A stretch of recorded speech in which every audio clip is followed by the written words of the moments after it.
Yo, what's going on, guys? And yes, RJ Hampton just signed with my Washington Wizards. So what we're hearing is that RJ Hampton is signing a 10-day contract. He was with the Capital City Go-Go. First, a spot on the 15-man roster will open up for Justin Champagnie is signed to a two-way, as the Wizards will do, and was reported by Chris B. Haynes.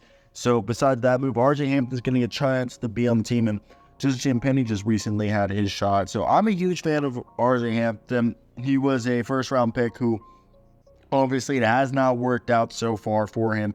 The little Allen Balmer, I was a really big fan of him coming out. I actually know his personal trainer, a really nice guy.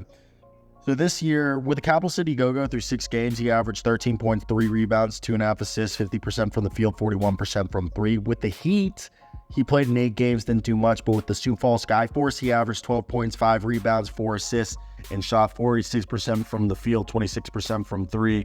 And the year before, with the Detroit Pistons, he had appeared in 19 minutes a night in 21 games, averaging 7.5 points, 2.5 rebounds, and assists a night after having played with the Magic for 2.5 seasons after starting off with the Nuggets, but with the Magic, he really didn't break in.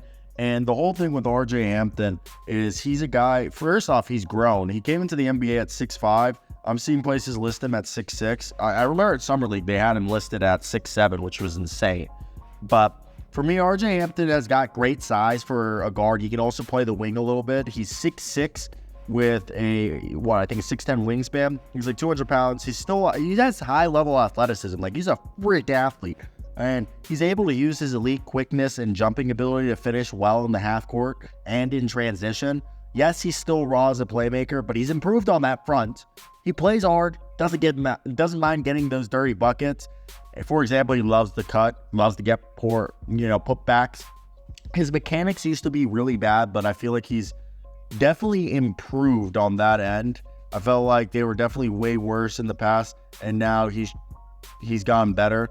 Again, I do believe he's a guy that he needs some refinement. He's still a bit raw, but what you have the possibility is, I think you can develop RJ Hampton into this good role player who could be, what's the best way to describe him? I think he could be a high-level catch-and-shoot guy who won't hesitate to catch, shoot, or drive to the ball and use his good first step, because he has a quick first step, honestly, to get to the rim and have, flash some point guard ability, but he's more of a wing guy. And I just think where he is physically, he can get, I think he's more of better. He's not a threat off the bounce or anything, but he's a guy who is a talent and you should watch. So for me, I think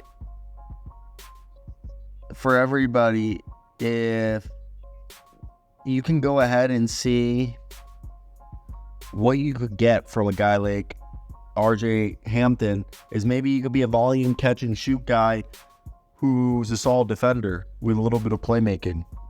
I don't think that's too far-fetched.